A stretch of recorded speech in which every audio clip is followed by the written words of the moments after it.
July is Client Appreciation Month at Sport Clips Haircuts. Get a double MVP for the price of an MVP, or cool it down and try the MVP on ice. It's our way of saying thanks for all you do. Hurry, ends July 31st. Sport Clips. It's good to be a guy. This is the Best of Mike and Mike podcast on ESPNRadio.com. The Best of Mike and Mike. Hey, it's Golic. Thanks for checking out the Best of Mike and Mike podcast. Here's what we got for you from Friday. NBA free agency. We got the latest from Ramona Shelburne and a special edition of Next Question. Julie Foudy previews the Women's World Cup Finals. And it wouldn't be the 4th of July weekend without Major League Eating's Richard Shea. The Best of Mike and Mike. Yeah, good morning. Mike and Mike here on ESPN Radio and ESPN2. Golic here, George Sedano in for Greeny, all presented by Progressive Insurance. All guests appear via the Subway Fresh Take Hotline. NBA free agency is still going, and Ramona Shelburne is on the West Coast, and she'll be live with us in 10 minutes. It's unbelievable the hours she keeps, but she's going to hang on and stay awake just for a little while longer. As you hear the song coming in, we got 4th of July coming up. Yeah. You a fireworks guy? Listen, yeah. Anything where there's barbecue, I'm in. Yeah. I feel like you definitely are in. Well, yeah, that's a given. How about fireworks? I like it. You go down that road? Yeah, absolutely. I mean, I don't know. I haven't purchased any. I'm flying back to Miami to see my family. Right. So my guess is my sister, they've got kids, so my guess is there's going to be some fireworks. Oh, so you're in a different spot. You're the younger kids, so, you're the sparkler type stage. Yeah, we're past that. Yeah. You're at Roman candles? Oh, no. Bazookas? I'm at things there. I can't believe the police don't stop by, quite honestly. Things aren't supposed to go in the air, I guess, around here. Uh-huh. Well, I have certain connections to where they do. Are you getting, black market fireworks? Listen, black market, that's an ugly term. Okay, that's right. Really, really an ugly term. Mm-hmm. Yeah, I'm just not going to say where I'm shooting mine off tonight or tomorrow. Because you're kind of famous. I don't know if you're I'm not, through a haze of smoke, as the police say. Are those illegal? No, sir. It's just a sparkler that got away from us.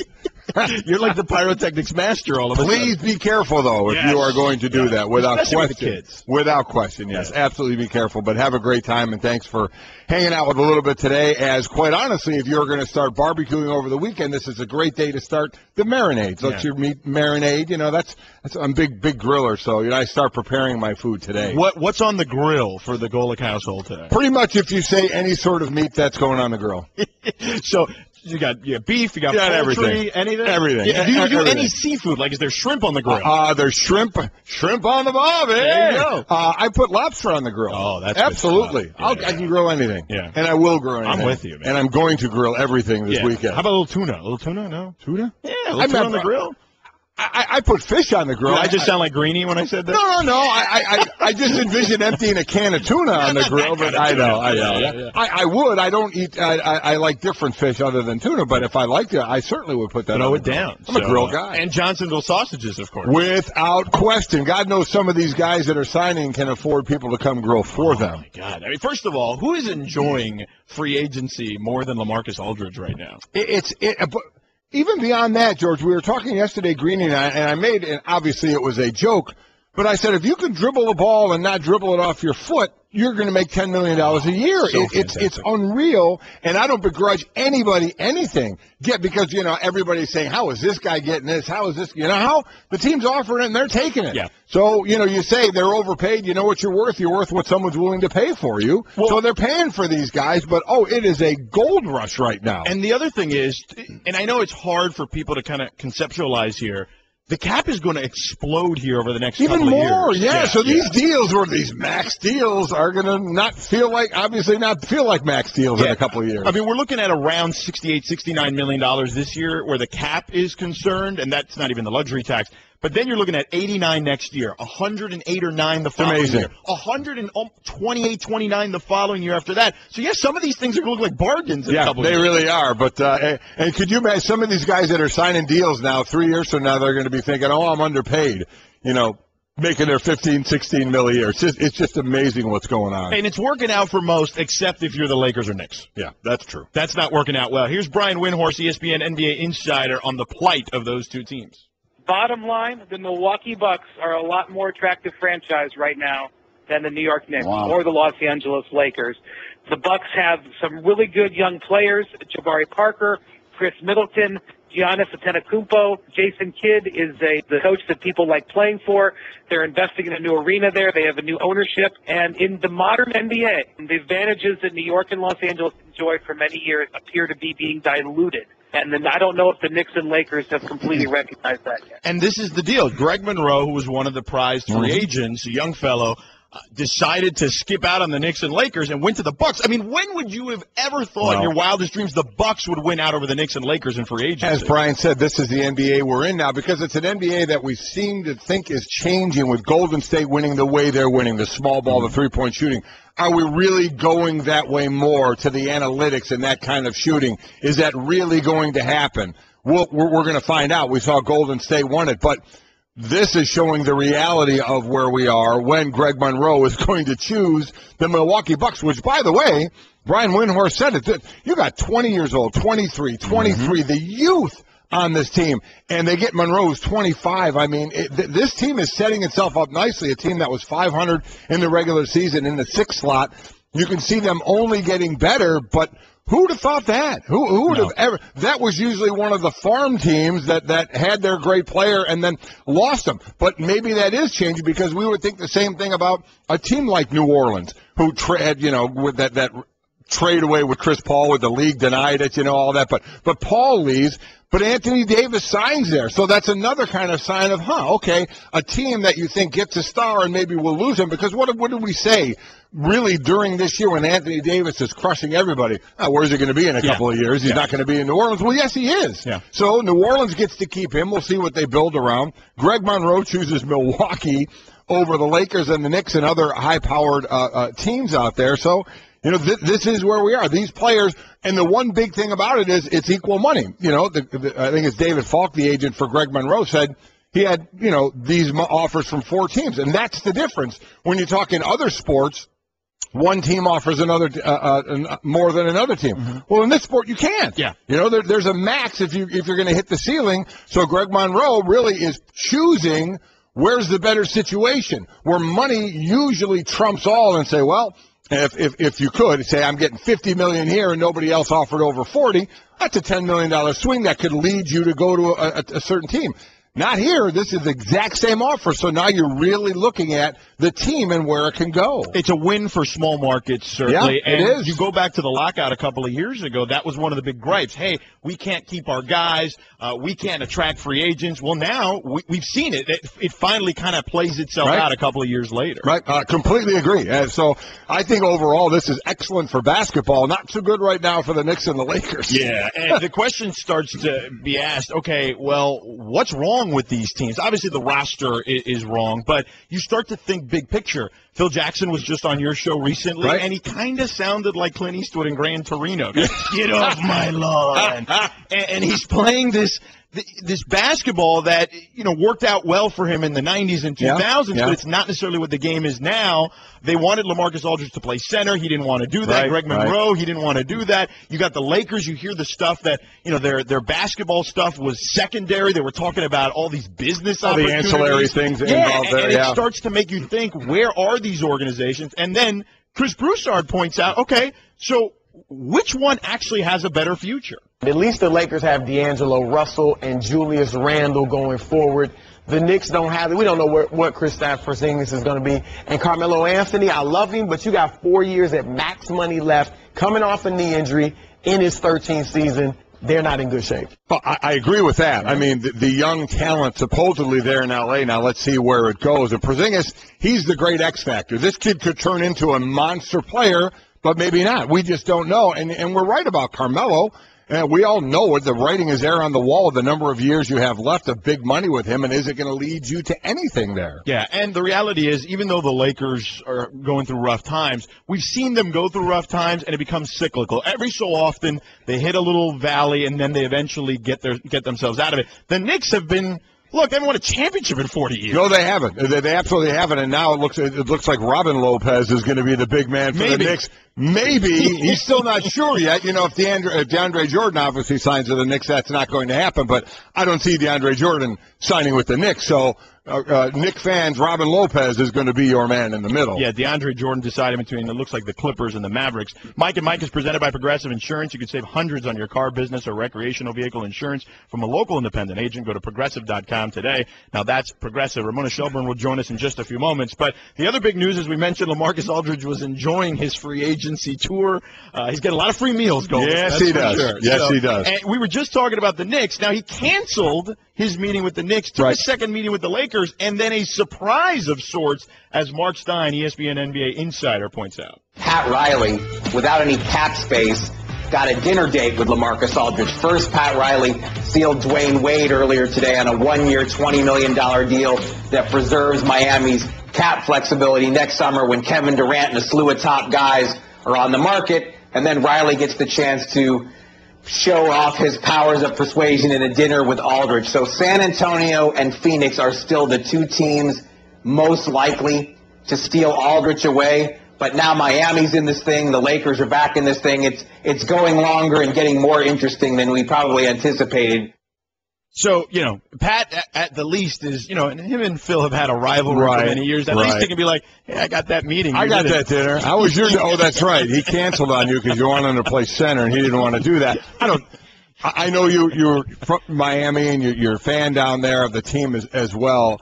I don't think there's any way Aldridge. I don't think so either. They have to trade Chris Bosh. Exactly. That'd be the only way. So that was maybe just a nice dinner and a nice conversation for maybe something about the future. Who knows with those guys what they talked about. Yeah. But I don't think there's any way that happens. I agree with everybody thinking it's San Antonio or Phoenix because, again, Tyson Chandler went to Phoenix, so he's going to play center. LaMarcus Aldridge does not want to play center at all. So those are the two teams up for that. But I'm still – the Lakers did get a second chance there. But I'm interested in talking to Ramona about just what's going on with them. What is the reason, you know, that the Lakers and the Knicks just aren't attracting anybody? Is ownership? Is it Kobe with the Lakers that he still has a couple of more years? Just what is it? Because teams obviously or players obviously aren't heading there. All right, we'll talk to Ramona Shelburne in just a moment here as she's going to join us and give us the latest on NBA free agency. First, a little word about Velveeta. There's liquid gold rush at your local supermarket. Melty, delicious Velveeta shells and cheese is liquid gold. One taste, you've got liquid gold fever. Velveeta shells and cheese has an unrivaled, smooth, creamy taste. Perfectly melty, rich cheese tastes like no other. Nothing melts like Velveeta. Guaranteed to gratify. It's the mother lode of taste. There's gold in them. There are shells, liquid gold. Velveeta shells and cheese. Get your own liquid gold. It's Mike and Mike here on ESPN Radio and ESPN2. Golic here, George Sedano in for Greeny. Hope everyone's enjoying the beginning of their holiday. And no holiday for our NBA insiders. Holy smokes. They are working to the bone. Ramona Shelburne, ESPN NBA insider, joins us at 3. Yeah.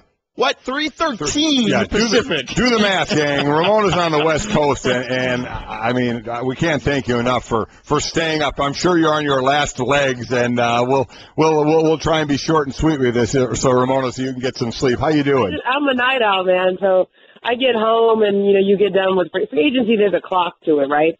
And you work till about midnight or 1 a.m. Pacific time, and then there's like the eye of the storm where everybody sleeps, and then it picks back up around 6 or 7, right? So this is, I just drove home and was about to wind it down, but I was like, I'll stay up for another half hour. We're good. Well, what do we know about LaMarcus Aldridge? I know that Mark Stein reported he was having a late-night dinner with Pat Riley. Is there anything to that story? Yeah, no, they had dinner tonight. It's interesting because, Pat just always wants to get in the room, right? And then he puts his 5 rings on the table and says, come with me if you want one of these, right? I mean, that's such a Godfather Pat Riley kind of move to even get that dinner. I'm with you guys. I was just listening to what you were saying. I don't see how they get it done. And I've talked to people in the Marcus's camp, and they said it's a very remote possibility that would happen. But I haven't heard how the actual dinner went. Because it was so late and because there was really just those two guys there at the dinner. But I did hear how the Lakers' second meeting went. I mean, it's like, you never get a second chance to make a first impression on your free agent target, but this time they actually did.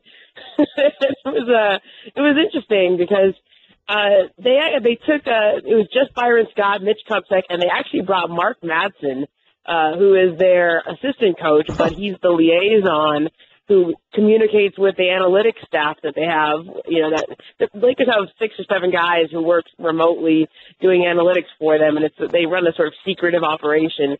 My colleague Baxter Holmes did a whole story on it earlier this year. You should read it if you get a chance, to how they run it, and they kind of keep their state secrets. But Madsen is the guy that communicates with the analytics department, and that was what that part and also the basketball part had been sorely lacking in that first presentation. I'm told the first meeting they had, they had all the business guys selling, the LA lifestyle and all the marketing opportunities and what a great thing to be a Laker it is for over an hour in that first meeting. And then by the time they finally got to Mitch Kupchak and Byron Scott saying to LaMarcus Aldridge, here's how we see you fitting into our team, and here's our plans for the future of rebuilding a team. It was over an hour into their meeting, and everyone was kind of tired, and it really wasn't apparently all that fleshed out. It was just sort of this is now the basketball part of our presentation, and it was there wasn't a lot of meat on the bones. Go ahead, I'm sorry. Yeah, well, and so they got done with that first one, and then the feedback they got after that first meeting was simply, he was waiting for the part where you tell him how you're gonna win, and it didn't go well. And so they just simply said, "Can we get a second meeting? Can we do this part over again?" And that's what tonight's meeting, or that's what Thursday night's meeting was. You're right. I mean, to get a second chance to make that first impression, and it's amazing because at that first meeting, Kobe was there. So in essence, they swapped out Mark Madsen for Kobe Bryant in that second meeting. I mean, this is Ramona. This seems to be where the Lakers are. What is in your mind? What is the biggest deterrent right now for big-time free agents? Because nobody thinks LaMarcus Aldridge is going to end up with the Lakers. So what is the biggest deterrent in your mind with the Lakers right now, and why they can't attract the top talent? They don't have any players. I mean, they don't have any talent. I mean, the NBA right now is about every guy who's thinking of leaving as a free agent or signing someplace else. They want to know who they're playing with. They don't want to hear, we have a lot of cap space, and who else do you want us to go get? Maybe that's going to work next year when everyone has cap space and you can get 2 or 3 guys into it. But right now, if you're convincing a 30-year-old guy, LaMarcus Aldridge is 29, right? And he's never been out of the second round of the playoffs. And he wants that if he's going to leave the Portland Trailblazers, where he's played his entire career, he wants to go to a situation that's going to give him a better chance of winning. So if you're the Lakers and you're selling, hey, we really like this D'Angelo Russell kid we just drafted, and Jordan Clarkson won first-team All-Rookie last year, and you and Kobe will have a good year together, but that's probably it. Julius Randle was our lottery pick last year. We think he's really good, but nobody saw him because he broke his leg in the first game of the year. I mean, that's just not a lot of meat on the bones for a guy like LaMarcus Aldridge to want to leave Portland for. I mean, even if you have vision, even if you want that Laker lifestyle, that's a huge risk to take at that stage in your career. And you're basically buying on spec. I mean, you're leaving on spec. It's the same problem the Knicks have. It's not New York or L.A. Nobody has a problem with that. Half the NBA lives in L.A. in the off season. You just go around Beverly Hills or Santa Monica, and every player is there. But that's not the problem. The problem is guys want to go where they can win, and it's a chicken and egg problem. You got to get the talent to get more talent, and the only way to get the talent now is through the draft, and that's a long process. Ramona Shelburne, ESPN NBA insider, with us here on Mike and Mike on ESPN Radio and ESPN2. All right, we know the Spurs are the leader in the clubhouse, and we know why, obviously. Yep. But why are the Suns so attractive to him? Well, you guys were just talking about it. You had to hit the nail on the head earlier. He has always seen himself as a power forward that needs a strong defensive-minded center behind him. I mean, that was one of the things that he told Neil O'Shea, who was the general manager in Portland when he took over a couple of years ago. Neil, smart guy, went to LaMarcus and said, hey, what can I do to make you more comfortable out on the court? What kind of guy do you want to play with? And LaMarcus Aldridge said, I want a defensive-minded big man behind me, and that's why they went out and got Robin Lopez. Now, Robin Lopez is now a very attractive free agent in his own right, because of the job that he did playing alongside LaMarcus Aldridge. But you have to remember, LaMarcus Aldridge has a high post game. He can shoot the ball out toward 18, 20 feet. And if he has to play against centers where he's giving up, 20, 30 pounds and having to play down low, which is not his comfort zone, he's not as comfortable. Well, the Phoenix Suns got a deal done with Tyson Chandler fast enough to bring him to their pitch meeting with LaMarcus Aldridge. I mean, that's an incredible play right there to have that ready to go. It also messed up everybody else's backup plans because Tyson Chandler was the guy the Clippers wanted to sign and trade for. The Lakers were going to move on if they didn't get LaMarcus or DeAndre. I mean, Phoenix outmaneuvered people to get that done. Now they just have to clear a little more cap space. But I like what the Suns did there. It's a risky move because if you don't get LaMarcus, now you have 4 years of Tyson Chandler. But he's still a good player, and it's something that this is where the NBA is going. You have to have an elite rim-protecting center if you're going to play the type of spread offense that everybody else is playing, where you're going to have 4 small guys on the court at all times. You have to have somebody else to be back at the rim to protect the rim, to clean up for all those small guys around the court. Lastly, Ramona, and let you get some shut-eye. Is today the last meetings? Do we think with both DeAndre Jordan and LaMarcus Aldridge that we're going to get a decision today?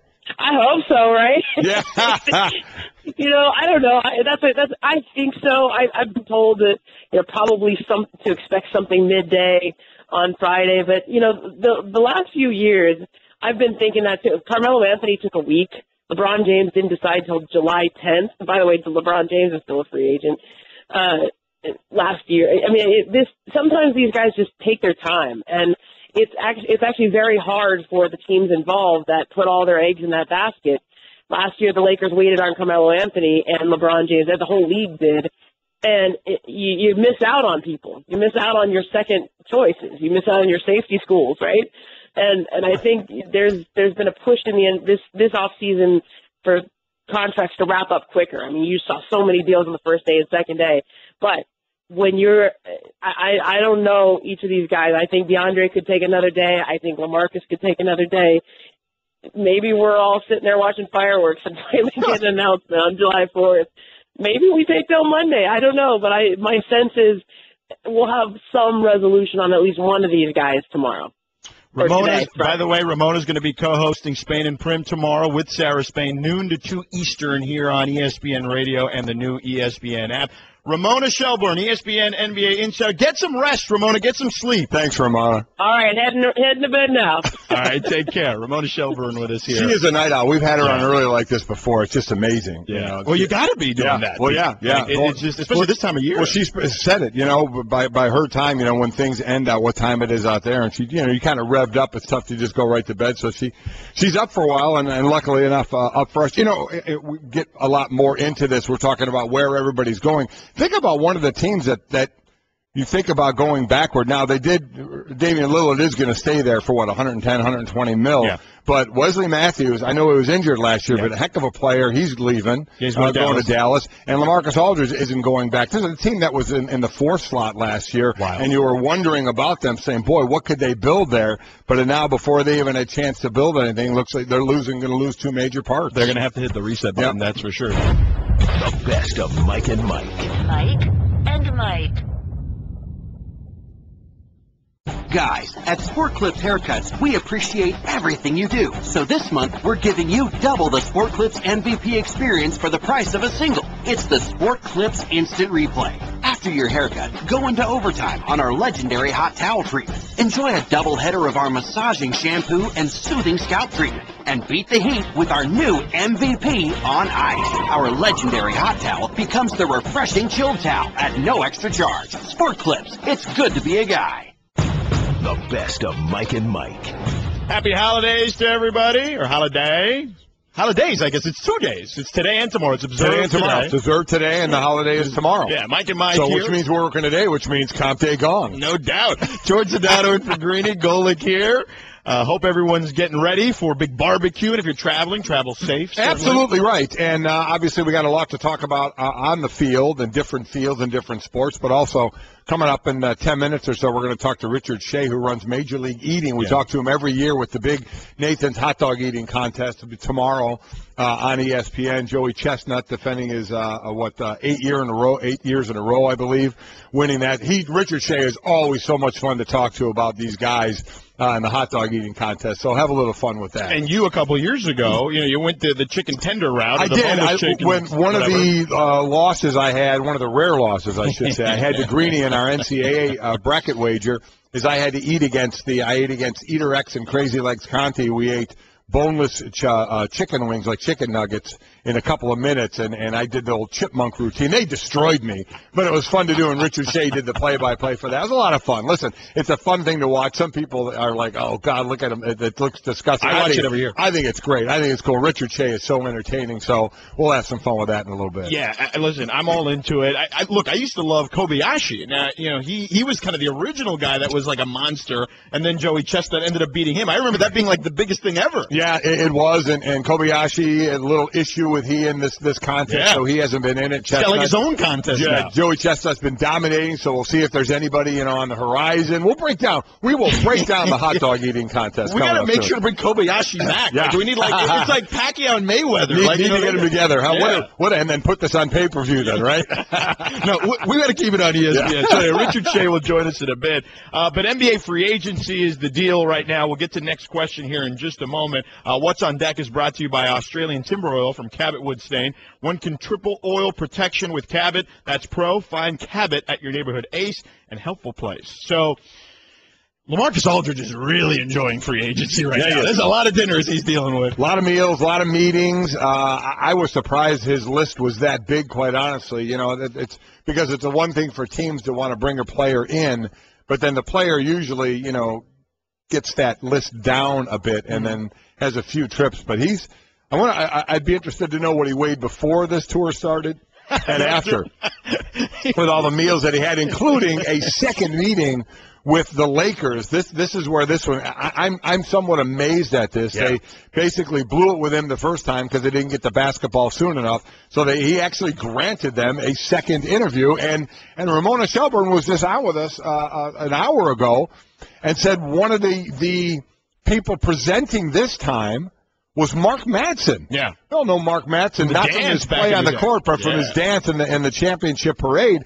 But he's a guy that kind of conveys the analytics of what's going on, in basketball, where we're going with that. He's part of that group there in Los Angeles. So he was presenting. Kobe wasn't at this one. Yeah. Kobe had 3 minutes at the last one, and, I don't know if it went so. You can be my pal, So Mark Madsen was put in, and so we'll see. So I would imagine the meeting went better because it was more about basketball, but I don't see any way LaMarcus Aldridge is going to the Lakers. I was having this conversation with Brian Windhorst the other day on my show, and it was about the Lakers and how at the time LaMarcus was underwhelmed with the first meeting because they didn't talk enough basketball for him, and he was so blown away by the Rockets and the Spurs analytics department and how he fit into everything that the Lakers got that second meeting, but they also got the second meeting because he lives in Los Angeles. Exactly. And it was still a second meeting, which means you blew it the first time. Or sometimes, that second interview maybe is a good thing, but in this case, it was not. And he got a steak dinner from Pat Riley apparently late at night. Pat Riley just trying to get in the room doing his Godfather routine and just slamming rings on the table for him. See what happens. That one kind of caught me by surprise. Yeah, everybody got caught by surprise on that one. And I don't know if it made Heat fans' heart skip a beat, like, could this really happen? And no, I don't think I don't think so either. Look, the Spurs and the Suns are still the leaders in the clubhouse here for LaMarcus Aldridge. All right, let's get to the next question, and it's the NBA free agency edition. So here's our first question. Which is the bigger mess right now, the Lakers, the Knicks, or the Kings? Ooh, I love how I threw the Kings in there because imagine if Rajon Rondo, DeMarcus Cousins, George Karl. It's must-see TV. Go. Must-see TV. I mean, from that standpoint, but nobody expects anything good out of them anyway. The Lakers, we know the history they had. The Knicks, it's that big city. It's been a long time since the championship, but everybody thinks that that's a great draw because it's in New York. I I think I would lean toward the Knicks from the on-the-court standpoint, just because of the fact that they're going to end up being their hamstrung with that contract of Carmelo Anthony. See, I'm going to go with the Kings because, first of all, Viva Granadive, their owner, is a crazy person. If you remember a couple of months ago, there was talk that he wanted to play 4-on-5 on do a little defense cherry picking. to get Yeah, exactly. earlier.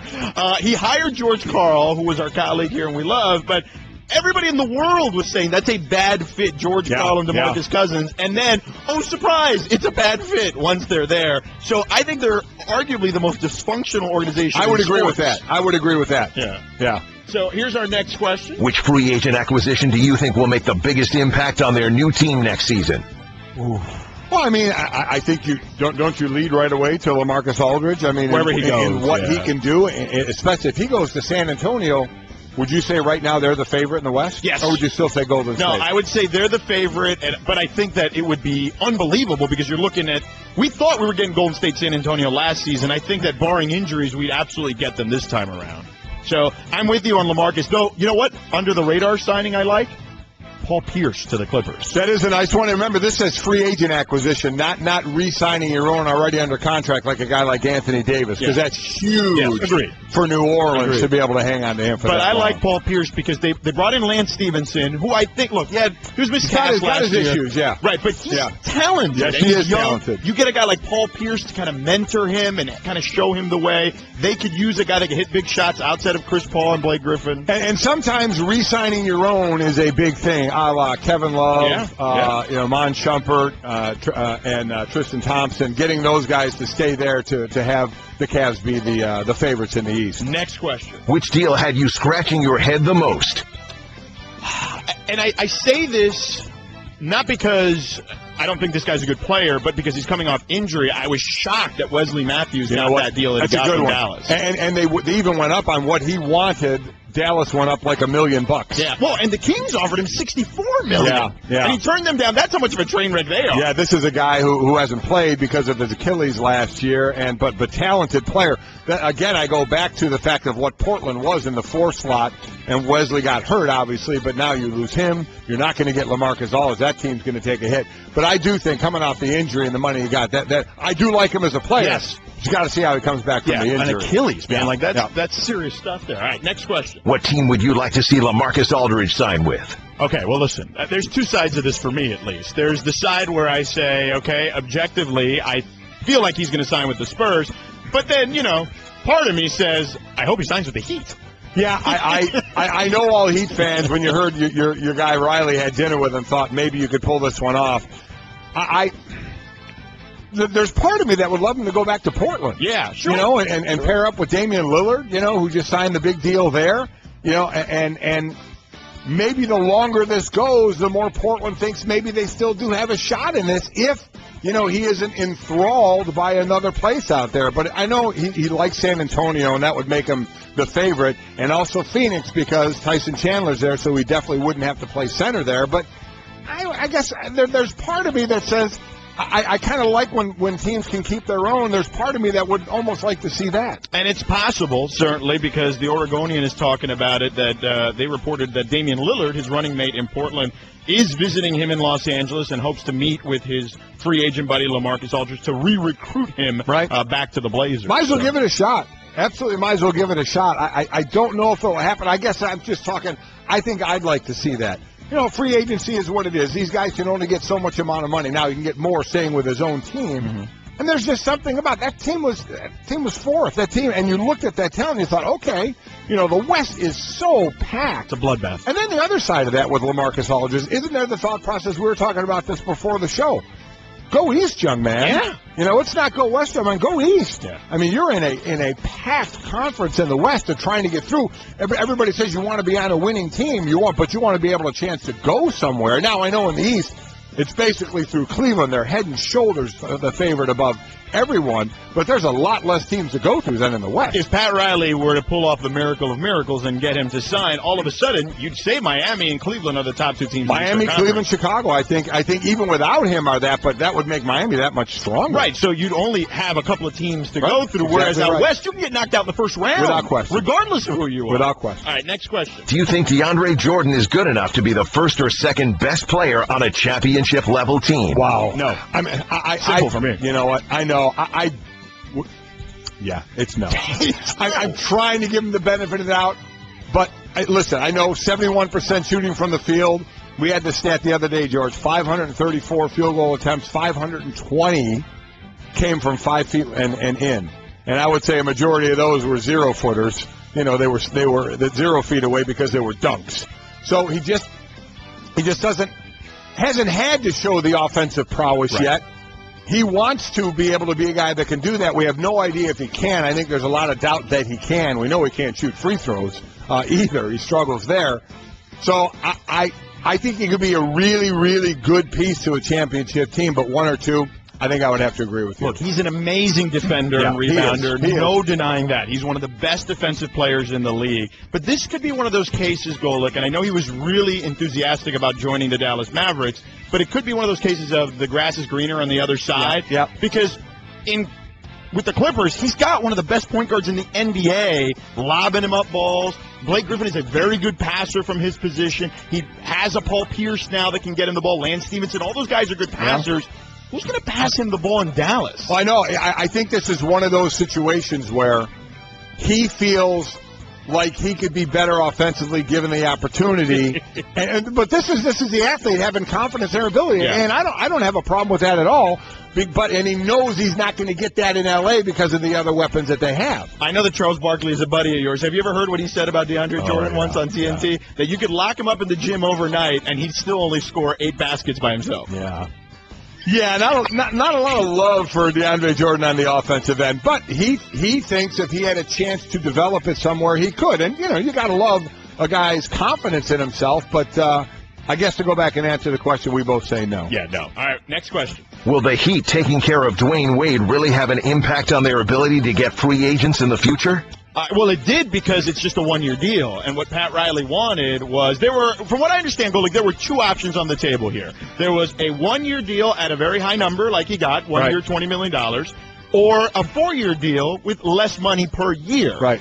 And Dwayne chose the 1-year deal so he can get the big money, and then they'll have to come back to the table. My guess is there's a wink, wink, hey, we'll take care of you down the road. And I think all along they just wanted him to opt in and take the 1 year for 16 and then be able to have that flexibility for next year. So basically that's what they got, but they just added $4 million to the equation, going to $20 million because they want to be in the hunt for Kevin Durant like everybody else next year wants to be. Well, because they also got Goran Dragic for less than what people thought. Exactly. He left almost $20 million on the table overall. So that's just kind of the way you have to look at it. So, yeah, the Heat have some flexibility. Pat Riley, he had the dinner with LaMarcus. He just wants to have another dinner with Kevin Durant next year. That's all he wants. It's just a dinner.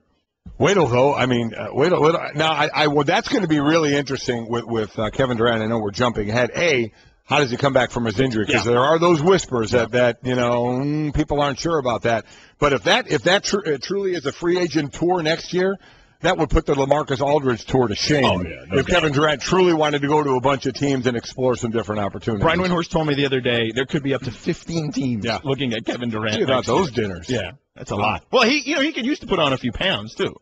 That is true. Yeah. All right. Next question. NBA Free Agency Edition brought to you by O'Reilly Auto Parts. Better parts, better prices every day. So in a few moments, Golic, we will talk to your buddy, Richard Shea, the president and co-founder of Major League Eating, and we can discuss with him how this event's going to go down this weekend. Joey Chestnut looking to add on to the lore of Joey Chestnut. Yes, he is. First word from Cabot. Behold the triple play in baseball. It's beautiful. It's rare. It's definitely effective.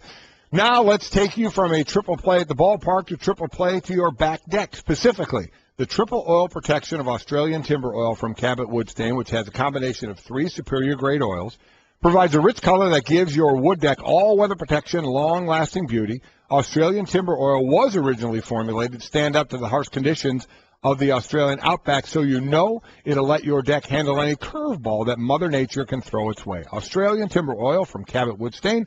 1 can, triple oil protection. Cabot, that's pro. Find Cabot at your neighborhood Ace, the helpful place. We're getting help is like going to your neighbor. A neighbor with all the best advice and brands like Cabot to help with all your wood staining project needs. Ace, the helpful place. Mike and Mike here on ESPN Radio and ESPN News. George Sedano in for Greeny. Golic here. Happy holiday to everybody. And I hope you're enjoying it. You're getting ready for the barbecue, or if you're heading down the road, certainly be careful. Absolutely. Give yourself some time. Yep. And who is not over this weekend going to grill up some hot dogs? Oh, of course. And have some hot dogs. And while you're eating them, you can enjoy the Nathan's Hot Dog eating contest, which, again, will be on our air. 11 o'clock, actually, on ESPN3 is going to be the women's contest. And then at noon on ESPN2 is the main event, the men kick this off, and Joey Chestnut, the 8-time champ, leading the way. So I love watching this every year, and we love having Richard Shea, the president and co-founder of Major League Eating, on every year. Richard, good morning. How you doing? I'm really good, guys. I'm fired up. I bet you are. I look forward to this every year. Joey Chestnut just continues to destroy everybody in this. So do we have who are we looking for? Who are some of the other competitors? Is he looking to be challenged this year? Without a doubt. I mean, I haven't felt this way since '06, going into a contest when that was the year, obviously, that Joey dethroned Kobayashi. Matt Stoney, who's a kid from San Jose, where Joey's actually from. He gave him a run for his money last year, as you recall, and he pushed it to about 7-8 minutes into the 10-minute contest until Joey finally pulled away. But Stoney's beaten Joey head-to-head 6 times since that event, most notably in Twinkies, 120 Twinkies to Joey's 85. And, obviously Joey owns Coney Island. He's comfortable on that stage. But I think we're going to see a real battle tomorrow. Well, what was the time on the Twinkies? That was 6 minutes. 6 minutes, 120 Twinkies. Yeah, well, they're soft and they're fast. No, listen, I'm all for that. Is water still the key ingredient there? Yeah, typically these guys do water. Maybe, you're a student of the game, so I don't have to tell you, but Eater X will go with like a fruit punch or a tea with lemon just to sort of cleanse his palate. But you'll see Joey and Matt, they're going to be water. Now, Richard, I know you had Golic in here. You were in here a couple years ago with Golic and Eater X, and the guys were in here. They were eating boneless chicken wings. Do you think you could train Golic if you had to? I mean, that was just kind of on the fly. Do you think you could train him to be a competitive eater? Well, Golic is an active social eater from the looks of things. And I will say this about that contest, and I'll never forget it as long as I live. Partly because Greeny was just so utterly disgusting. He really was. And I find joy in that. But Golic lost, and he lost badly. So I don't know if we'd be spinning wheels. I'm similar age to Golic. It's a young man's sport. I think you're going to see that increasingly this year, not unlike professional golf. I mean, Eater X and Joey are kind of now elder statesmen. They might be the Woods and Mickelson of our game. And when you got Adrian Morgan, a young guy out of New Orleans, and of course Matt Stoney, the 22-year-old out of San Jose, they're kind of taking over the spotlight. Again, we're talking to Richard Shea, president and co-founder, Major League Eating, Nathan's Hot Dog Eating Contest this weekend, 11 o'clock ESPN3, the women at noon, the men on ESPN2. Is there, you guys go through and eat all kinds of food. Is there a food out there, a contest out there with a food that even kind of makes you cringe? We once did years ago when we were first starting, and this was not our choice. We did a production for Fox, and they wanted to go a little crazy. So we allowed in mayonnaise. My brother George, who's the guy in the hat tomorrow, he was very fond of that contest. It made me cringe when Oleg, the great Zornitsky, a Ukrainian eater, downed 5 32-ounce bowls of mayonnaise in 8 minutes. Oh, no. Oh. Yeah. That's just like spun fat, basically.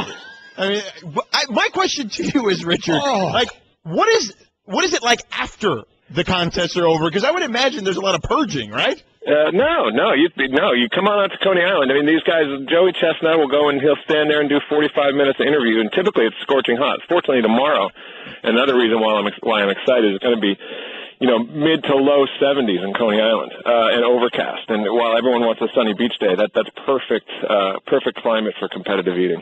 Understand, and you've heard Richard bring up the name Matt Stoney as someone who could challenge Joey Chestnut. Chestnut won. Will challenge. Will challenge. 8th year in the row. Chestnut won last year with 61 hot dogs. Here are some of the other feats by Matt Stoney. He's the world record holder in these. Bacon eating, 182 strips in 5 minutes. Birthday cake eating champion, 14.5 pounds in 8 minutes. The frozen yogurt, 10 pounds in 6 minutes. I love it. You know who would love this last one is Mel Kiper Jr. has a piece of pumpkin pie every single morning for breakfast. Matt Stoney owns a world record in pumpkin pie eating, 20 pounds, 13 ounces in 8 minutes. Richard, you've been at this a long time. This stuff still has to amaze you, doesn't it? And I'd imagine viewers never get tired of seeing the amounts of food these guys eat. Yeah, look, I mean, we've been talking about this sport now on ESPN for more than 10 years, and I was amazed at the numbers a decade ago. So certainly when you see, you get comfortable with an eater. So you expect big things out of Joey, and you get him for a number of years, and then to see somebody come and do what Joey does, or even better with this kid Matt Stoney, and he actually, Joey was in that pumpkin pie contest and lost. It is amazing, yeah. So, Richard, as we go, and we know in every sport, you never want to stand still, and you certainly don't want to go backwards. You're always thinking of the next thing. Is there a next thing in Major League eating? Is there a different food your guys are going to introduce? What's next for this sport? I think we are. It's more, to me, it's more like global expansion. Not waistline expansion, but us moving beyond the borders of the U.S. And we've been to Thailand, throughout the Pacific Rim, Australia, mainland China, Hong Kong. I think that's where you're going to see the sport go. Now, it's not as if we're going to move some of the signature events, Buffalo Wings and Buffalo. We're not. It's not like the NFL. We're going to take these guys to London on the 4th of July. But I think you're going to see a movement overseas with MLE Asia and some other efforts we have afoot. Richard, is there any shot that you guys in Kobayashi will ever find themselves back in the same place again? I would love that. We ask him to come every year. So he was a great champ, but you have to look at it as from an analytics point of view.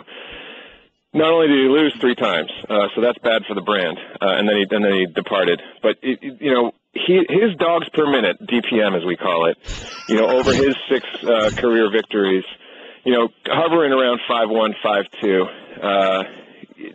over the course of all the contests. Joey's dogs per minute are at about 6.3, 6.4, and we have to please note also that a few years ago we changed the contest length from 12 minutes to 10 because it was discovered that the original Nathan's Famous Hot Dog contest was actually 10 minutes. So we restored it to its original length, but we truncated the contest, and that's when Joey ate 69.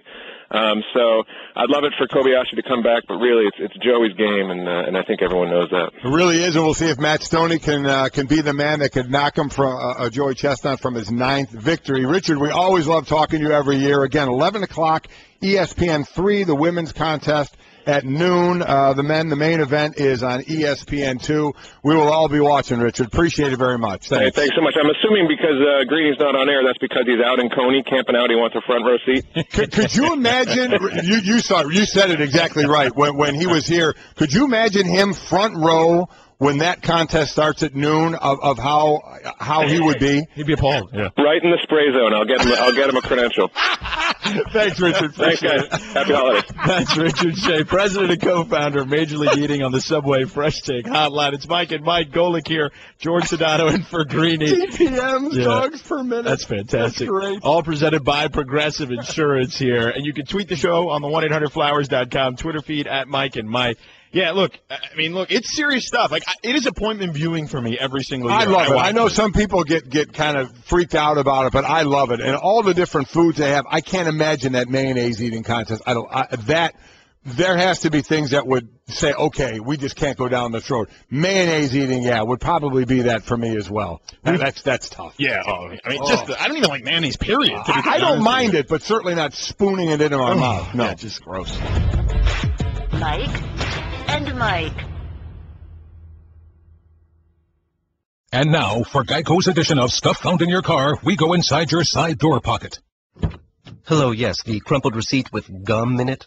From your anniversary dinner, you sprang for expensive wine, your server was Beth. That dinner was a couple $100. Money you could get back if you switched to Geico and saved hundreds of dollars on your car insurance. I bet you'd save that receipt, frame it even. But really, where did I go wrong? Was it the corkage fee? Geico. 15 minutes could save you 15% or more on car insurance. Visit geico.com today. The best of Mike and Mike. Mike and Mike. They come into America. See, I'm not the singer you are, Golic. Well, Mike and Mike here on ESPN Radio. Golic here, George Sedano, and for Greeny. Happy holiday to everybody, or holidays. It's 2 days. We got the Observe today and the 4th of July tomorrow. Great. How great does that work out? It's fantastic. Yeah, I mean, we get the Comp Day. Yeah, Comp Day, gong. It is great. And I love the fireworks. Be careful if you're going to use the fireworks. Absolutely. We hang out with our friends, the Perianos, every year for this. And a couple of years ago, are they getting illegal fireworks too? No, not them. I would never put them in that.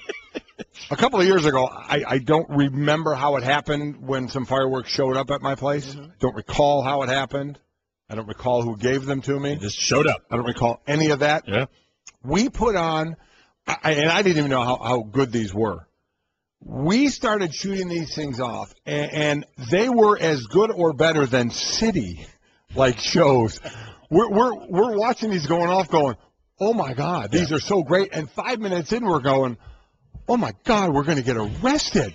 I kept waiting for a police car to come over and thought, where's your permit, sir? Yeah, I mean, but it was great. So I don't have those anymore. But that was I love doing that. I just, everybody, I always have to be careful with them. Yeah. Certainly they can be dangerous. So especially with the kids and stuff. Yes, you got to be careful. Be very, very safe with them. Everybody have a great weekend. Hopefully it'll be nice weather wherever you are. Yeah, tons of free agency to get into in the NBA. Bruce Bowen's going to stop by in 30 minutes. We'll talk about the Women's World Cup with Julie Foudy in about 10 minutes or so. But in the NFL, Golic, we've got some news.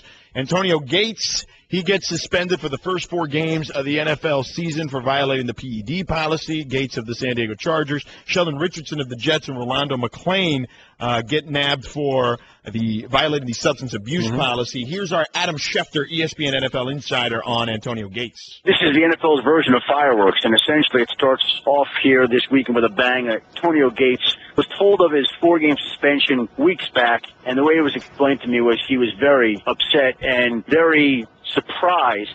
And this is a case where Antonio Gates insists that he's innocent. And I think a lot of people in this day and age would love to believe him, but I think we've become so accustomed and so skeptical at all the explanations and excuses that come along with the suspensions. But I can tell you that Antonio Gates was shocked, disappointed, dismayed, all those things when he found out that he had been suspended for 4 games because he feels like he never knowingly or wittingly ingested anything that would compromise his off-season regimen to getting in shape for the upcoming season. It's interesting, because we were just talking about Alex Rodriguez when we were talking some baseball in the last segment. Now we're talking PEDs here with Antonio Gates. And you're talking about an older player, and what Adam said is, look, you want to believe him, but you're a bit skeptical, and I get it, especially when you talk about a guy who's aging at this stage. You do want to believe him. He's 35 years old, and you look at, a couple of years ago, he and Phillip Rivers were just so much on fire together. What was it? Last year he had 69 receptions. The year before that, 77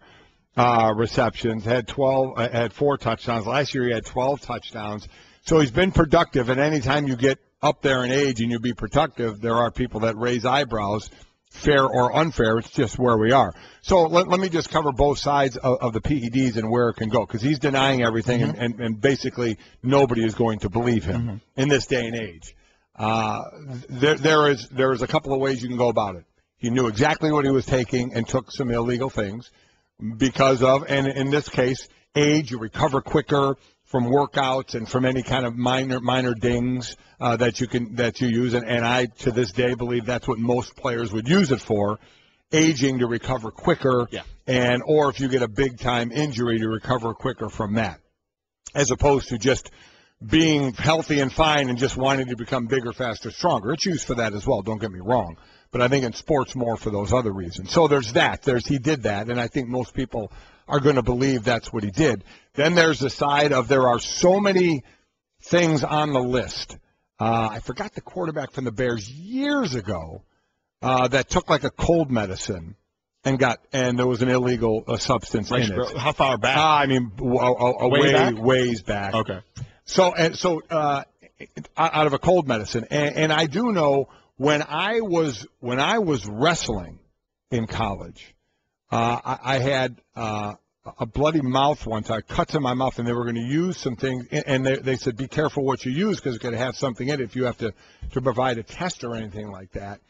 And so it's a long list of things that sometimes you scratch your head and say, wow, why can I take a cold medicine and I can get popped for it? Right. So regardless whether you like it or not, it's on the list. So you as a player have to be mindful. And the term that comes to play, and it's true, is you have to know what you put in your body. You are responsible for what you put in your body. And we've heard it before that guys will go to a supplement shop, buy a supplement, and get popped. And then they say they're going to sue that company or that place because it didn't say, they look. You didn't have the list of ingredients. A player right now right? can find the list of you could find it of banned substances. So they'll buy something to look. It's not on there. I can take it. Yeah. But you have to remember that those stores sell the supplements are not FDA approved, which means what you see isn't always what you get.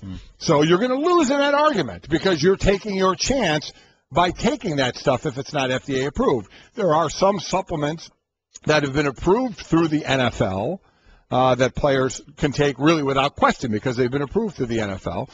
Other times, basically what you're told to do is bring it to your strength coach. I'm thinking of taking this. There's new stuff coming out all the time that's supposed to do this, supposed to replace this. This is like steroids, but it's not, and things. So you got to take it. You either take it, roll the dice, or you take it to your strength coach and bring it to them and say, what do you think? And hear what they have to say.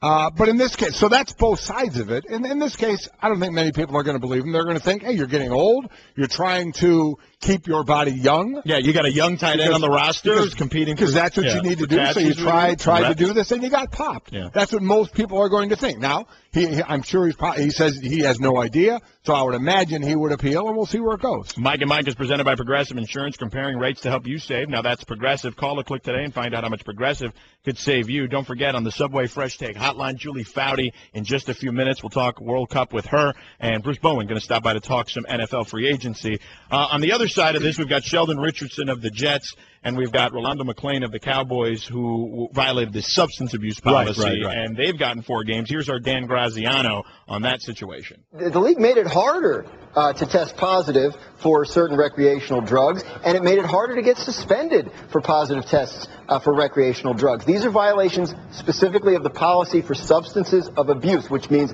not the performance-enhancing drug policy.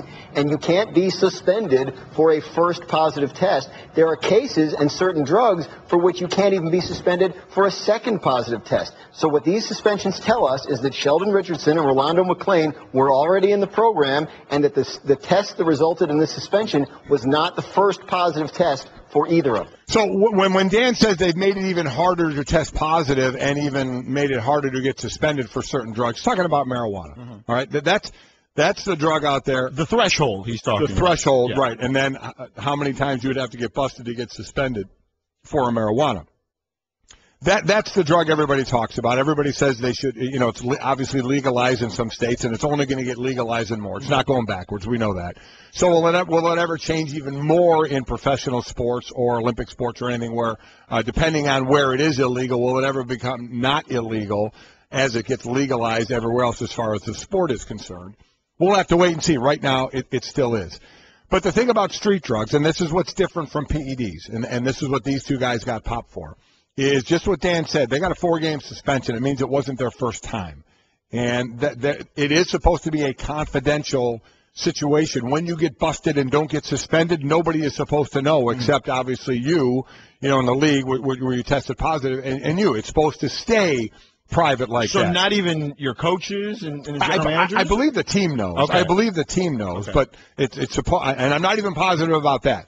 But I know it's supposed to stay. Now, for Rolando McClain, we know he's had some issues. Yeah. Now, Sheldon Richardson, I did not know that. But it seems Adam Schefter said there are those that thought maybe this was on the horizon. Yeah, there was certainly some talk that last year they noticed some things about Sheldon Richardson. Here's Adam Schefter on that. When you speak to people that work there, they say that Sheldon Richardson began acting a little bit erratically last season, was late for some meetings, showed some signs that concerned people in the Jets organization. So yeah, they saw maybe some signs. Right. So let's go to the street drugs. And if you're not in the program, here's basically how it works. If you're coming into the draft and you go into the combine, you get tested there. You know it. You know the dates of the combine. You know it. So you flunk that. You flunk the stupid test, and it's just the truth. Okay. If you have never been in the program and you're in the NFL, you get tested at minicamp and at training camp. So you know when it's happening. You know. Yeah. So if you fail those, you failed the stupid test. So at some point, that's what these guys failed, because they're obviously in the program to now have been suspended for 4 games for this latest positive test. So, but the difference is when you're in the program, then if you can be randomly tested, it's not just at for guys that are in the program. It's not just at minicamp and it's not just at training camp. They can be tested at other times as well because they put themselves in that position. So I don't know when these guys just tested positive because it's a lot. As we said, Antonio Gates knew for weeks. It's not like someone takes a test today and then in 3 days, you came out positive, you're suspended. It doesn't work that quick. There's an A sample, then it has to go through a B sample and a process. So it depends when these guys got tested for, but they all get tested in minicamp together anyway. And if you're in the program, you may get tested more for that. So they said 4 games because they've been busted before. Sheldon Richardson, that hurts that D-line. The Sons of Anarchy, I mean, that's a great D-line. He's one of the most disruptive defensive linemen in the league. They do have one division game in that. Their first 4 games are home to Cleveland, at Indy, home to Philly, and then at Miami. So they have a division game. So they're going to miss him. And the difference of the PED guy that got busted, Antonio Gates, said, I have no idea. I didn't knowingly take any of this. If you read the statement from Rolando McClain and from Sheldon Richardson, basically is sorry. They're not denying. Our bad. They're not denying that anything happened. And we know Rolando McClain has had some issues. So hurts the Jets on that D-line, no doubt about it. And hurts the Cowboys, too. Now the Cowboys, you put that together with he being out for the 4.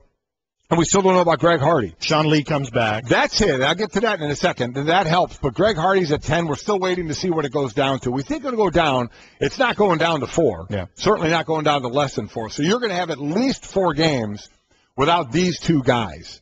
And you do have some division games. Like your first 2 games, you play the Giants and Philadelphia week 1, week 2.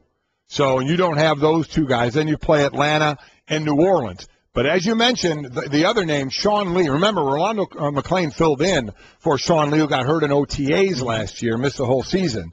But now he's back and supposedly looking good. Yeah. And he's a tackling machine. He's certainly had his injury issues. But if he can be healthy, that softens the blow without question for Rolando McClain missing those first 4 games. That Cowboy defense, though, a little shaky. Without question, yes. They certainly can use everyone they can get, certainly. But we go from football to football in just a second, as Julie Foudy's going to join us in just a moment. First, behold the triple play in baseball. It's beautiful. It's rare. It's definitely effective. Now let's take you from a triple play at the ball game to a triple play for your back deck. Specifically, the triple oil protection of Australian timber oil from Cabot Wood Stain. Australian timber oil from Cabot has a combination of 3 superior grade oils, provides a rich color that gives your wood deck all-weather protection and long-lasting beauty. Australian timber oil was originally formulated to stand up to the harsh conditions of the Australian outback, so you know it'll let your deck handle any curveball that Mother Nature can throw. Australian timber oil from Cabot Wood Stain, 1 can, triple oil protection. Cabot, that's pro. Find Cabot at your neighborhood Ace, the helpful place. We're getting help is like going to your neighbor, a neighbor with all the best advice and brands like Cabot to help with all your wood staining project needs. Ace, the helpful place. We've got the momentum. We have built our confidence in the China game. Beating Germany, I feel like, we're ready to take on the world. And we want to win this thing, and, we've got a job to do come Sunday. Mike and Mike here on ESPN Radio and ESPN News. Golic here, George Sedano in for Greeny, presented by Progressive Insurance. And all our guests appear via the Subway Fresh Take Hotline. Julie Foudy, ESPN soccer analyst. The Women's World Cup final Sunday, 7 p.m. Eastern on Fox. And Julie joins us from Vancouver. Good morning, Julie. Thank you for joining us so early. Good morning. Yeah, so obviously the final against Japan. We got a rematch from the last World Cup. Have the ladies been discussing that last World Cup at all? Oh, yeah, they have. Abby actually said we were already discussing it after the quarterfinal. They know the date. They know everything. I mean, I think it was July 17th, she said, 2011. So they're well aware of 4 years ago. And this is something, Golic, we talked about earlier, that just lives with you as a player, because that was a game 4 years ago where they were up twice, let it slip away. We're so close to winning a World Cup and then losing penalty kicks. So it just, as an athlete, it just eats at you forever. We had Carly Lloyd on after our win last week. It was before the Japan-England game, and we had asked her, do you want that rematch? And she gave the right answer at the time. No, well, we're looking forward to playing anybody. And, of course, we didn't believe her because just what you said, Julie, you know and I know, you'd rather go get that team that beat you last time around. So for you, and I heard you talking about it, and even on our show, how you have been – somewhat had been critical about this team and its formations and its offensive aggressiveness. They seem to really step it up when they needed it most in this last victory. Yeah, exactly. And a lot of that was due to a formation change. Coach Ellis switched them into it was like a 4-5-1. You could call it a 4-3-3. But it totally changed the complexion of the team because all of a sudden you have 5 in midfield going against Germany's 5, and for the entire tournament, they'd really been struggling, as we've seen earlier, especially in that midfield area. And now you've got, and really anchored by this young kid, Morgan Bryant, who's the youngest on the team, 22 years old, first World Cup. What a phenomenal game she had, which then allows Carly Lloyd to get higher and forward. And we've seen Carly in these last 3 games. She scored 3 goals. And really has carried the team on her shoulders offensively to get them into this final game. Julie, Japan's offense is obviously excellent, and Hope Solo's been great throughout this tournament, but she hasn't been tested, I feel like, very much. How do you view the Americans' defense against Japan? Well, I think you're right, Golic. I mean, I think Hope had 1 shot on goal against Germany, which is phenomenal. I mean, given Germany was the leading goal scorer in the entire tournament. Before Germany, Hope had the most she had to make was two saves on goal. So it's been a case where the U.S. is just shutting teams down all over the place. Japan's different because Japan loves to knock the ball around. They're the most technical team. They possess it. But the thing about Japan, I think that favors that U.S. defense is they don't have a killer striker that's going to put games away. They don't have one of those game-changing type of players up front. And so I think that's the thing where this U.S. defense, if they can stay organized and be okay with Japan having a little more of the ball, the U.S. is going to be in good shape. Talking to our soccer analyst, Julie Foudy. Women's World Cup final is Sunday, 7 o'clock Eastern on Fox. I asked you this before the game against Germany, and I'll ask you now before Japan. Where does officiating come in as far as how rough and tumble this game could be, and who could it favor depending on how it's reffed? Japan doesn't like to get physical. So I think actually, because they like to play that really nice, pretty style. So I think actually the U.S. is going to come in and try and get a little bit physical with them because that favors the United States. I mean, the U.S. has always been a team that can play, obviously, and can possess, as we saw against Germany, and can knock the ball around. But really the thing that separates the United States from everyone else is that we're just a bunch of crazies that want to, rip people's heads off and get in there and get stuck in this blue collar mentality. And that is not something Japan does well with. So the U.S. knows that. They're going to go in and say, okay, we're going to knock you off the ball a little bit. You want to play nice? You want to play pretty? That ain't going to happen tonight. So I think if the U.S. can keep it a bit more physical and chippy, it actually favors the U.S. God, I love that. I had a feeling that was going to be the answer, and I love that. When you talk about Morgan and she, with the head clunker where there was blood drawn on the in the last match, bleeding all over the play. It was really something. I would imagine getting physical with Japan would be the way to go. In any sport, Julie, you get breaks here and there. Would you say that we got those breaks as far as our penalty in the penalty box where we didn't get the red card, got the yellow instead, and then when Alex Morgan got the penalty, it wasn't in the box? Would you look at those and say, you know what, that stuff happens, or would you say, you know what, we really got a break? Both. We really got a break. That absolutely could have been and probably should have been a red card on Julie Johnston as the player back when she pulls her down. I mean, we've seen it happen so many times where the player gets the penalty kick and the U.S. gets a player thrown out. So now you're not only down a goal, usually you're down a player as well. So that was fortunate. And then, yeah, I think that Alex Morgan penalty kick was also a pretty fortunate call. But the Alex Morgan call was a hard one. In real time, it looked like she was in the box, I felt like. And we saw it happen, you know, in the Japan game as well against England. So, but this happens. I mean, in 2000, this happens all the time, as we know in sports. In 2000 Olympics, we're playing Norway, and I still have cold sweats about it every night 15 years later. They get a handball. They have a handball that's not called, and they end up, you know, winning the game off of, you know, bringing the ball down with their hand. Not that I'm bitter about it at all. Lastly, still remember it. Yeah. 15 years later. Can you put yourself in her, because Greeny and I were talking about it, Laura Bassett from England, and the first time it's happened like that in the World Cup, they're in extra time, 2 minutes extra time. It looks like it's going to go into overtime, and she just tries to kick the ball out the back line as Japan is trying to pass one last-ditch effort to score.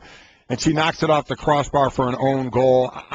We can't imagine that. We try and talk about the other sports where things like that could happen, but this is your sport. I would imagine all of you had to really feel for her. Oh God! I mean it was like 30 seconds before it's going into extra time, and I mean, and that one was a play. And mind you, give you credit to Japan, who played this phenomenal ball across that back line. And that, as a defender, when you're running back toward your own goal, it's so hard because, of course, all your momentum's going. She's just trying to clear it. So I didn't fault her at all. I just was so gutted for England because they had such a great tournament. And to go out like that, and then just the sobbing, you know, afterwards on the field, your heart aches for them. But it was great to see the reaction in that country because, you know, England is used to disappointments in World Cups, right? So I wasn't sure. With the men, they're usually like, this is, you know, well, here we go again. Of course, this is how, you know, we lose the World Cup. But they actually seem to really be embracing her and that team, so that's nice to see. A great analogy that someone made, I forgot who said it to me the other day around here, that said England soccer is like Cleveland in professional sports. That's basically the way it works itself out. Yeah. Sorry, Golic. Yeah, that is a good one. Yeah. Julie Foudy, ESPN soccer analyst, Women's World Cup final Sunday, 7 p.m. on Fox. Julie, thank you so much for the time. Appreciate it. Thanks, Julie. No problem, guys. See ya. Julie Foudy. Looking forward to this. I mean, listen, I've watched every second of all their games. I'm really looking forward to it. Again, we lost to them in the last World Cup final. We did beat them a year later in the Olympics. Yeah. We lost on PKs in the World Cup. I think we beat them 2-1 in the Olympics. So this is and I knew she was going to answer that. That's why I'm definitely looking for that physical game. I know Japan is a technical team. They don't like to get, you know, into the physical play and get chippy. So I'm hoping that's exactly what we do. The fact that they're a technical team, I mean, does that surprise you based on just the way they are in life? I knew she was going to answer it that way. I obviously want to let her answer that. She's the soccer professional, but I figure that's going to be a good way for us to play. And I think they got some confidence in how aggressive their offense was in this last game. That was lacking earlier on in the World Cup. I am curious. That's why I wanted to ask her, because Hope Solo hasn't really been tested all that much. Yeah. And as you mentioned, the Japanese are so precise in everything they do, but especially with soccer, their offense, certainly a lot of precision, a lot of passing. They move it around a lot, so it'll be interesting to see. The best of Mike and Mike. ESPN Radio and ESPN News brought to you by Lowe's. Start your 4th of July off right with great savings and happenings right now at Lowe's. So hurry in today and save big on everything you need for the 4th and all summer long at Lowe's. Never stop improving. You can always tweet the show on the 1-800-Flowers.com Twitter feed at Mike and Mike. Here's some coming into my feed here.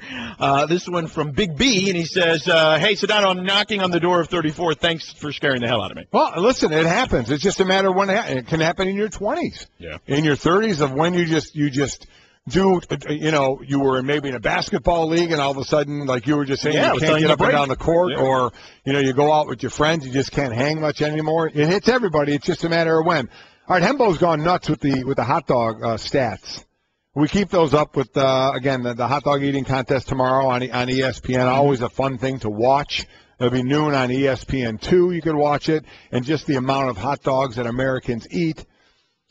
Hembo sent these stats. Los Angeles residents consume more hot dogs than any other city in America. Really? I'm surprised by that. I thought that was more the healthy eating capital of the world. I thought more wheatgrass shots there than anything else. Yeah. So L.A., and then here we go. I can't believe I'm doing this. He sent me a hot dog joke. Okay. What do you call a hot dog with nothing inside? What? A Halloweenie. It's so terrible. Can we get like a womp, womp, womp? Horrible.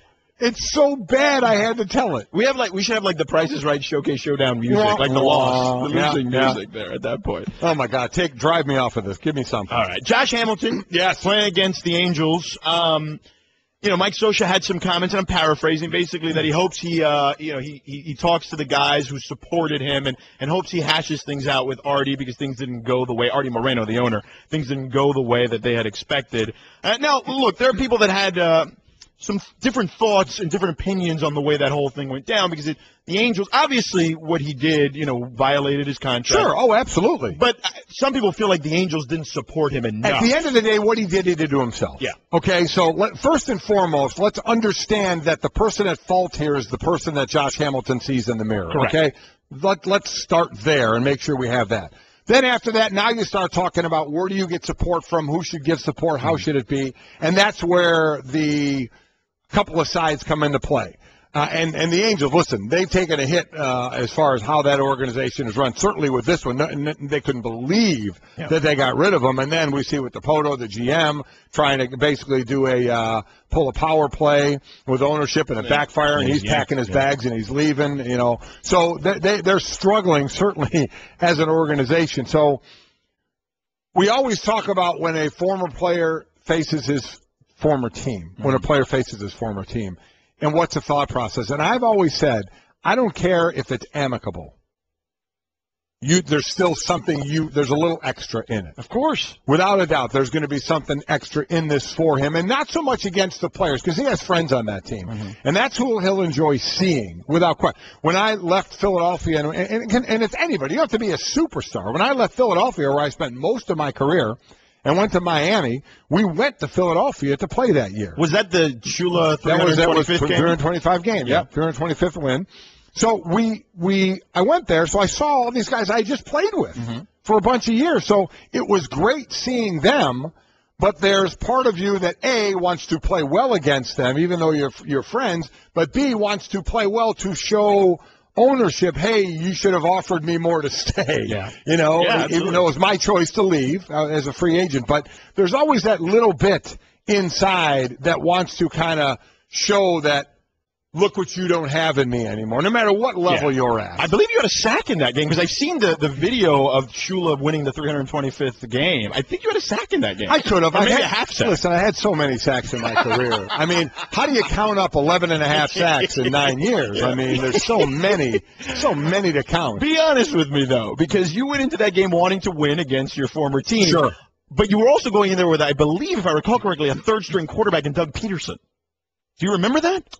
Oh, that I don't remember. Yeah? No, I don't remember that. Yeah. Were we really? Yeah, third-string quarterback. I mean, it's impressive. Listen, you won. I know that's the year when all of our hearts sank when we were in Cleveland. That was the Achilles. And Dan Marino is back in the pocket, and all of a sudden nobody touches him, and he goes down, and we're like, wait, are you kidding me? Yeah. We had the best record in the league at one point that year at 9-2, and still didn't make the playoffs. Thank you for starting to realize. I know I brought it up, but you have to keep it going. I mean, that was the Leon Lett game. That was the last game you won. The last game, and this on Thanksgiving, and the snow, and that field goal that was blocked, and Leon Lett incredibly kicked it. Hey, those memories are just as bad for me, buddy. I know. Okay? I was like a 14-year-old kid watching that. Tell me this as a fan then, because I always said this. We had the best record in the league. Yeah. We're 9-2, and we can't fill the place. Yeah. What's that all about? It's hot, man. Oh. 1 o'clock.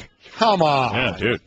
It's hot. It's hot. Every time I say that, people in Miami rip me, ripping the – listen, we had the best record in the NFL, and you couldn't fill the stadium? That stadium, by the way, was also much bigger than the Orange Bowl. Yeah. The Orange Bowl, I think, was like 64, 65 tops, and this one was like 77 at that time, and then they shrunk it down. So even excuses, more. huh? Is that what you're giving me? And there's the beaches. Come on. Yeah, There's things to do there. That's right. What are you doing in Philly? It's cold. You want to be somewhere else. At least you warm yourself up.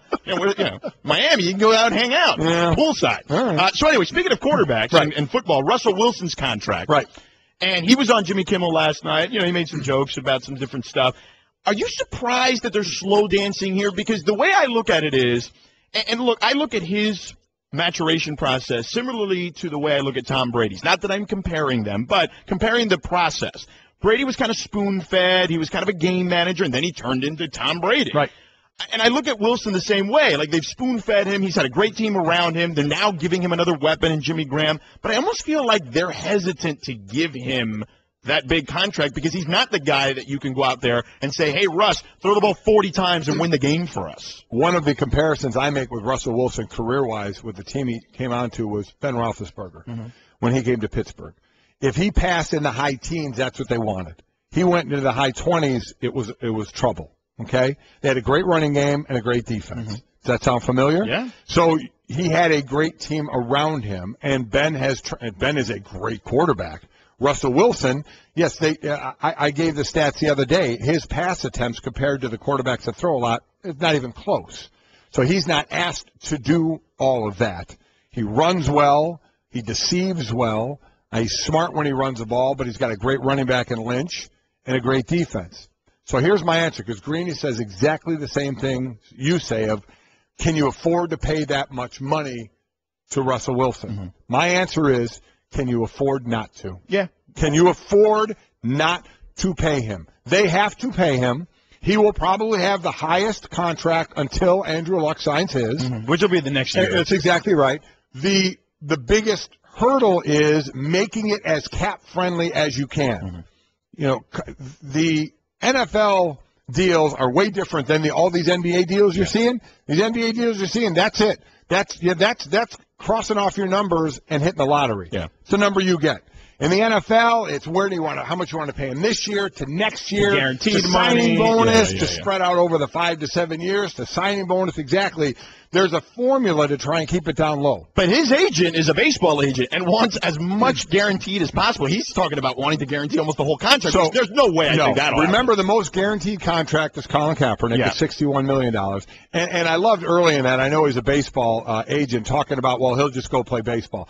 I almost wanted to laugh my head off. You know what I would have said? If I thought, go ahead. Yeah, he's not that good. Go ahead. Yeah, go have him play baseball. See how much he likes riding the bus in AA. I'm sure he'll enjoy that immensely. So I scoffed at that and laughed at that. My thought is you can't afford not to pay him. You can't. No matter what you may think of him, if you say, can this guy win me a game if he has to throw the ball 30, 35 times a game? There may be people that say, no, he can't do it if he has to solely throw it. But that's not what he's asked to do. And what he's asked to do, he does it incredibly well. Because you always ask the other question, if you're going to let him go, what's your better option? Where are you going? Yeah, and to me, that's somewhat of an indictment on college football right now. There's all these gimmicky offenses. That's not true. A lot of traditional but offenses. That will always be my answer about Russell Wilson is, I'm not sure if I should pay him. Can we afford to pay him? Can you afford not to pay him? Yeah. My answer, no. He's going to get the big contract. You make it as cap-friendly as you possibly can, but he is going to get paid. And he should get paid where we are in the league with the quarterbacks. He'll get paid. He'll get his money. There is no chance that this thing gets to a bad situation where there's really thought that Russell may want to go somewhere else. This is going to get done. I would be stunned if Seattle didn't get this thing done. Time for Forward Thinking this weekend here on ESPN Radio. We've got some baseball action for you. The Giants at the Nationals, 5 o'clock Eastern here on ESPN Radio. That's this evening. And then, of course, on July 4th, we've got the Mets at the Dodgers at 6 p.m. Eastern. And Sunday, the Giants at the Nationals for Sunday Night Baseball, and that's 7 p.m. Eastern here on ESPN Radio this weekend. And Forward Thinking is brought to you by Mahindra USA, the world's #1 selling tractor. It's always a fun weekend. Nick Nate, I know, are head of our social media. He and a group are going to Boston tomorrow, the Red Sox game in the afternoon. Everybody enjoying the 4th of July. Hope you have a great time doing that. Hembo, oh, God, he sent me another joke. Uh-oh. Sent me another hot dog joke. All right, go ahead. Give it to us. What does a man consider a 7-course meal? What, Golic? A hot dog and a 6-pack of beer. Actually, I found that one to be funnier than the other one. I actually that did. one I actually would have gave the ding, ding, ding, ding like we won something there. Yeah. That's the not first bad one at all. was terrible. First one was completely awful. Yeah. Wow. All right. So what are the plans? What? As soon as we're done here, what's happening at the Golic house? Well, this weekend for 4th of July, I'd say we go down and we hang out with our friends, the Perianos. We grill there, and then we usually, if I magically walk outside one day and there happens to be fireworks sitting on my stoop, then we have a really big fireworks show. If not, who knows how those things got there? I don't know. I'm not saying nothing and I'm not admitting to anything. Right. So that's it. How about you? Going down to see the folks in Miami and just, have some fun, and there'll be some fireworks and pool and barbecue. Everybody be fun. safe with that. Have a great time, but there's every year you hear about these accidents, so be very, very safe. This has been the best of Mike and Mike on ESPN Radio Pod Center.